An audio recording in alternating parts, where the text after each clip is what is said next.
مسجد میں ایک ساتھ عبادت کریں گے، سب کے ساتھ جاگیں گے تو زیادہ عبادت کر لیں گے۔ اللہ کو زیادتی پسند نہیں ہے، اللہ کو اتنی ساری عبادت پسند نہیں ہے، تھوڑی ہو لیکن اللہ کے قانون کے مطابق ہو۔ ایک بندہ وہ ہے کہ جس نے 1 گھنٹہ تنہائی میں عبادت کری سنت کے مطابق، کیونکہ تنہائی میں جو عبادت ہوگی وہ سنت کے مطابق ہوگی، مسجد میں جو عبادت ہوگی وہ سنت کے مطابق نہیں ہوگی۔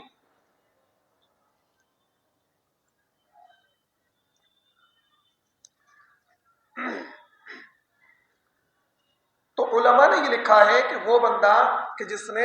بھیڑ میں عبادت کری، مسجد میں عبادت کری پوری رات، اور اس بندے نے جس نے 1 گھنٹہ عبادت کری تنہائی میں سنت کے مطابق کری، اس 1 گھنٹے کی عبادت اس کی پوری رات کی عبادت سے زیادہ افضل ہے۔ اب سمجھو شریعت کے مزاج کو، کیوں افضل ہے؟ کیونکہ اس نے جو عبادت کری ہے وہ شریعت کی پابندی کرتے ہوئے نبی کی تعلیم کے مطابق کری ہے، اور اس نے جو عبادت کری اپنی مرضی کی عبادت کری ہے۔ اس کا دل یہ چاہ رہا تھا مسجد میں جاؤں، اس کا دل یہ چاہ رہا تھا جامع مسجد میں جاؤں، تو اس نے اپنی دل کی مانی ہے، شریعت کی نہیں مانی ہے، تو اس کی پوری رات کی عبادت اور اس کی 1 گھنٹے کی عبادت، اس نے 1 گھنٹے عبادت کری سو گیا، فجر میں اٹھ کے باجماعت نماز پڑھ لی، کوئی بات نہیں، اس 1 گھنٹے کی عبادت اس کی پوری رات کی عبادت سے زیادہ افضل ہے۔ آ رہی بات سمجھ میں؟ اچھا، اب تو اس لیے یہ بات سمجھ لیں، اس رات میں کوئی مخصوص عبادت نہیں ہے، کوئی مخصوص نماز نہیں ہے کہ 2 رکعت پڑھ لو، اتنی صورتیں پڑھ لو، اتنی مرتبہ پڑھ لو، 700 سال کی نماز معاف ہو جائے گی، یہ ہو جائے گا، وہ ہو جائے گا، یہ ساری بکواس کی باتیں ہیں، ان میں کچھ نہیں رکھا، ان میں دھیان مت دینا۔ دوسری بات یہ ہے، بعض لوگ اس رات میں یہ سمجھتے ہیں قبرستان جانے جانا ہے، قبرستان جانے جانا ہے۔ سن لو، اللہ کے نبی صلی اللہ علیہ وسلم کی 63 سالہ زندگی میں، نبوت آپ کو 40 سال کی عمر میں ملی، 23 سال آپ قرآن اور اسلام آپ پر نازل ہوتا رہا، اس 23 سال کی مدت میں شب برات بھی 23 مرتبہ آئی ہوگی، کتنی مرتبہ آئی ہوگی؟ 23 مرتبہ آئی ہوگی، لیکن اللہ کے نبی صلی اللہ علیہ وسلم پوری زندگی میں 1 مرتبہ اس رات میں قبرستان گئے ہیں۔ کتنی مرتبہ گئے ہیں؟ پوری زندگی میں 1 مرتبہ گئے ہیں، ہر سال نہیں گئے، 1 مرتبہ گئے ہیں۔ اب سن لو علماء نے کیا لکھا ہے کہ جو چیز جس درجے میں ثابت ہو اس کو اسی درجے میں رکھنا چاہیے تو ہی سنت پر عمل ہوگا۔ اللہ کے نبی پوری زندگی میں 1 مرتبہ گئے ہیں، کوئی بندہ یہ سمجھ کر کہ چلو بھائی میں بھی زندگی میں 1 مرتبہ اس رات میں قبرستان ہو آتا ہوں، اللہ کے نبی کے اس عمل پر عمل کرتے ہوئے اس کی سنت ادا ہو گئی، ہر سال جانے کی ضرورت نہیں ہے۔ یا 2 4 5 سال میں 1 مرتبہ چلا گیا کہ چلو ہر سال شب برات میں قبرستان جانا، اور اس کو یہ سمجھنا کہ اگر قبرستان نہیں گئے، یعنی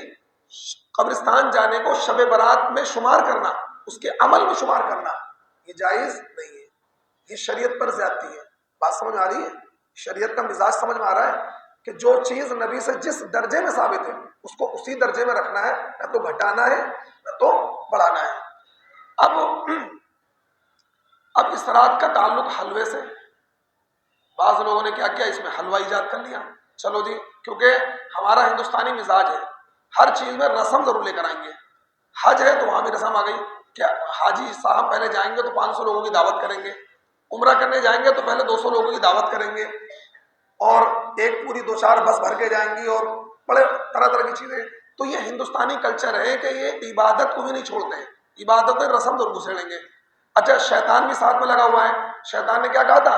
کہ میں اس انسان کا کھلا ہوا دشمن ہوں، میں اس کو جنت میں اتنی آسانی سے جانے نہیں دوں گا، کیونکہ اس انسان کی وجہ سے میں جنت سے نکالا گیا ہوں۔ تو وہ بھی کیا کرتا ہے کہ ہر عبادت میں اپنا حصہ ضرور ڈال دیتا ہے۔ اس نے دیکھا بھائی اچھا اتنی عبادت کی رات ہے، اور اس رات میں اللہ تعالیٰ اتنی زیادہ مغفرت کرتے ہیں۔ ایک حدیث میں آتا ہے قبیلہ کلب کی جو بکریاں ہیں اور ان کی بکریوں کے جسم پر جو بال ہیں، ان بالوں کے برابر اللہ تعالیٰ اس رات میں لوگوں کو معاف کر دیتے ہیں، مغفرت کر دیتے ہیں۔ اب شیطان نے سوچا کہ اگر اتنے لوگوں کی مغفرت ہو گئی، اتنے لوگوں نے عبادت کر لی، تو میں تو لٹ جاؤں گا،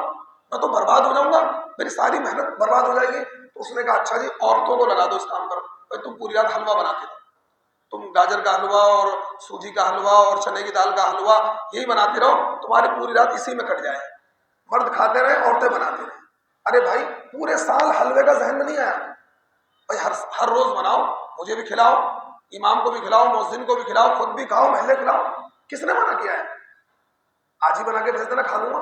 لیکن شب برات کے دن کونٹلوں حلوہ آ جائے گا، خیر ہمارے وہاں تو آتا نہیں، ہم نے تو بالکل بین لگا دیا، بالکل ہمارے وہاں کوئی حلوہ، ہمارے وہاں جب میں امام بن کر آیا تھا جمعرات میں اتنا کھانا آتا تھا، کم سے کم پوری گلی تو کھائی لے گی، سختی سے منع کر دیا۔ کئی مرتبہ میں نے پوچھا بھائی کھانا کیسا ہے، کہ وہ اب امی کا انتقال ہو گیا تھا، وہ دادا کا انتقال ہو گیا تھا، وہ نانا کا انتقال ہے۔ مولویوں کو 30 اور 40 میں کھانا کھلاؤ گے، انتقال کا کھانا کھلاؤ گے تو مولوی حق کیا بولیں گے، ان کے دل تو ویسے ہی مردہ ہو جائیں گے۔ میں نے سختی سے منع کیا کہ اس طرح کے کھانے پہلے شریعت میں اجازت ہی نہیں ہے۔ اگر تمہیں چلو مردے کے ایصال ثواب کے لیے بھیجنا تو جمعرات میں ہی کیوں، جمعرات میں اسپیشل ہے، کبھی بھیج دو، کبھی بھیج دو، اور پھر امام کو ہی کیوں، کسی غریب کو کھلاؤ نا، کسی غریب کو کھلاؤ۔ اللہ کا شکر ہے، اللہ کا کرم ہے، ہمارے یہاں جمعرات میں کوئی چڑھاوا نہیں آتا، نہ شب برات پہ کوئی چڑھاوا آتا ہے۔ ہم سختی سے منع کرتے تھے، ہمیں بالکل نہیں چاہیے، پورے سال تو کھلاتے نہیں، شب برات میں اتنا سارا دے دیں گے جو جانور بھی نہیں کھا پائیں گے۔ تو کہنے کا مطلب یہ ہے کہ یہ جو رات ہے، یہ رات عبادت کی رات ہے، یہ حلوے کی اور پوڑی کی اور کھیر کی رات نہیں ہے۔ اب بعض لوگ اس حلوے میں لمبے لمبے واقعات جوڑتے ہیں، خیر اس کی کوئی حقیقت نہیں ہے، یہ شیطان نے جوڑا ہے حلوے کا کام، شیطان نے جوڑا ہے، اس نے دیکھا میں لوٹ جاؤں گا، پٹ جاؤں گا، برباد ہو جاؤں گا اگر ان عورتوں نے عبادت کر لی، کیونکہ اس امت کی عورتیں ہی سب سے زیادہ جہنم میں جائیں گی۔ اس امت کی، میں نہیں کہہ رہا ہوں، اللہ کے نبی نے شاہ فرمایا اس امت کی عورتیں سب سے زیادہ جہنم میں جائیں گی، تو عورتوں کو اس نے کیا ہے کام پہ لگا دیا، تمہاری بخشش نہیں کرنے دوں گا۔